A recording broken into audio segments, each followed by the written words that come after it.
Hi everyone, in this video I'm going to talk about what is a ring.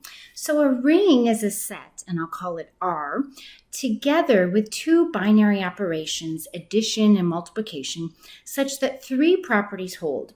So the first property is that the set R, together with the binary operation of addition, this is an abelian group. So in other words, R is an additive abelian group. The second property that we need to satisfy is that the associative property for multiplication holds true.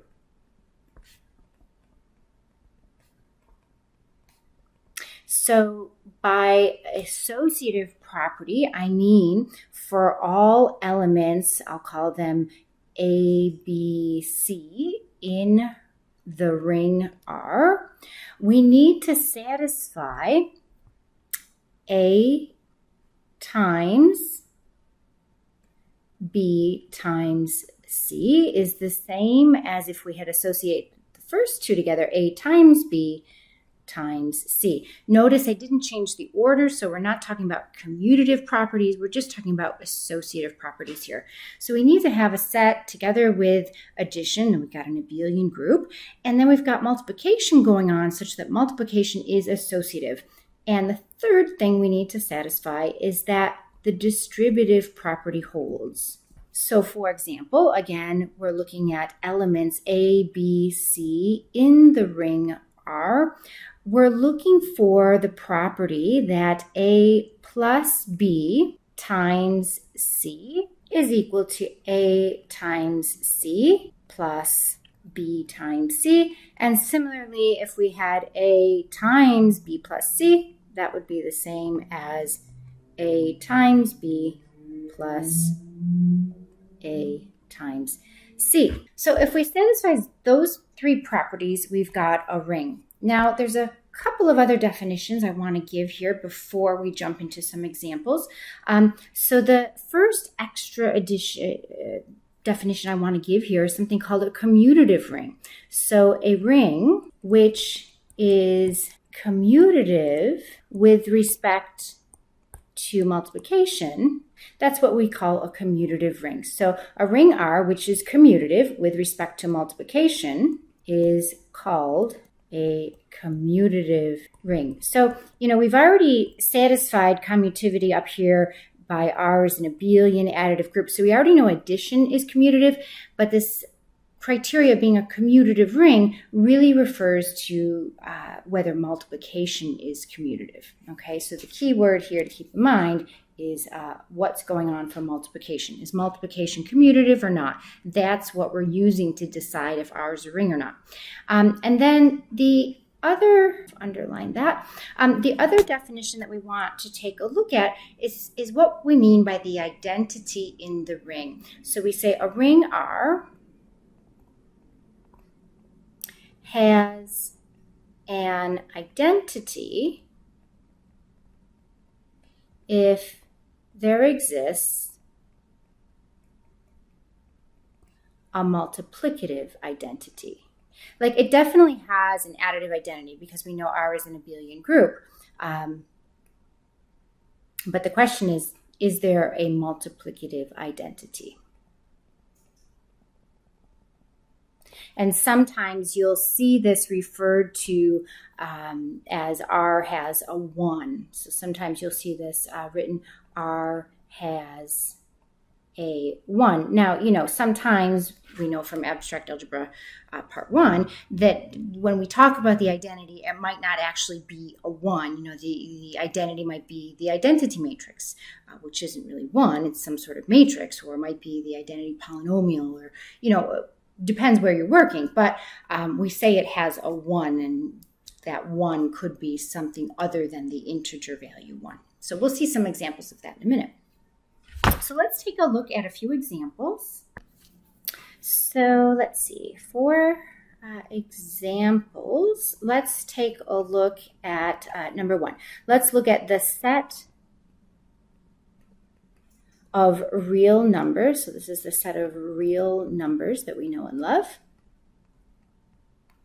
together with addition and multiplication. And sometimes instead of the X, you'll see, a dot, or sometimes you'll just see a B, and that is the same as a times B because we don't want to get confused that that's actually an X. So sometimes multiplication, even in abstract algebra, we won't use that X. Usually that X is referred to as like the cross product or something like that. So when we talk about multiplication, you'll often see just like a dot or just A times B without any symbol in between them.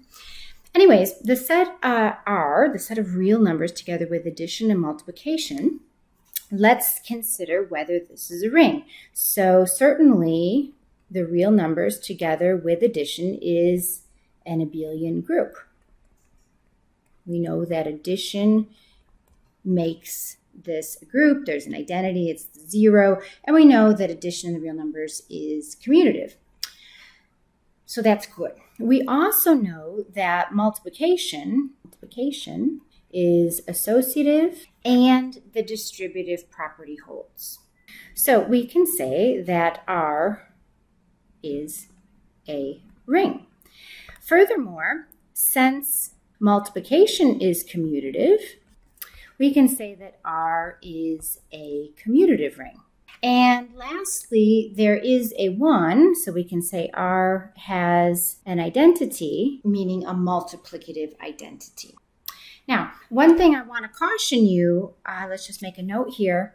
So note, we're not saying that R is a multiplicative group. And the reason why R is not a multiplicative group, remember that 0 has no multiplicative inverse. So we're only talking about a group structure with respect to addition, and then we loosely make a few properties that R has to satisfy for multiplication. All right, let's take a look at another example. So as example number 2, let's consider the set of 2 by 2 matrices with real number entries.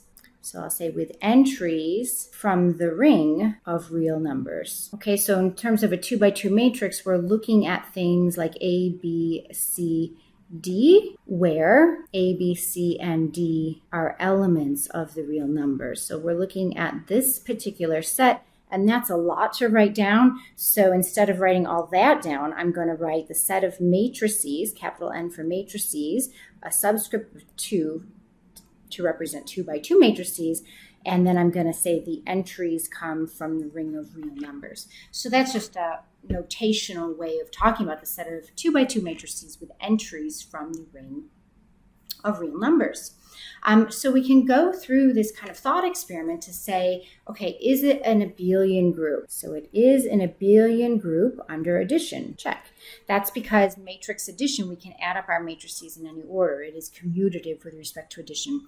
And similarly, matrix multiplication is associative and the distributive property hold. So I'm going to just write down associative and distributive for multiplication. That's true. So I'm going to give that a check mark. Is it commutative? So when we think about this set, we think about this ring. It is a ring. But is it commutative? It's not a commutative ring with respect to multiplication. So we have a ring, but it's not a commutative ring. And we do have an identity, that would be the identity matrix. So let me just make a little bit of space. Okay, so to summarize what we had here, we said this is a ring, that's true. It's not a commutative ring because matrix multiplication is not commutative. And there is an identity, so there is a 1. There is an identity. And that identity, the 1, maybe I should put that in quotes, right? Because it's not the integer 1, it's the identity. The identity is the 2 by 2 identity matrix. We've got 1 down the diagonal and zeros everywhere else. All right, so here we've got a ring. It's not commutative, but it does have an identity. As a third example, let's consider the set 3z. So this is the set of integer multiples of 3. So we've got lots of things in here. We've got like 3 and 6 and 9, ... And then we can go down in the other direction. 0 is certainly a multiple of 3. -3 is in there, -6, and so forth. So we've got an infinite set. We're talking about multiples of 3, integer multiples of 3. And we want to ask ourselves the same questions. So is the set together with addition an abelian group? Well, sure. I can add up numbers in any order and still get the same answer. So this is an abelian group. Multiplication is associative and distributive, so we could go through and check that. I won't show those details here. So we have a ring. Furthermore, multiplication is commutative. And so not only do we have a ring, but we have a commutative ring. And the last thing I'll ask you, do we have an identity? Well, no. There is no identity. I'm going to put it in quotes again. There is no identity. The identity, when I'm talking about multiplication with integers, would need to be the integer 1, right? Like 6 times 1 is 6. I'd need that identity to be the actual integer 1, and that is not in my set. So there is no identity here. So this is an example of a commutative ring with no identity.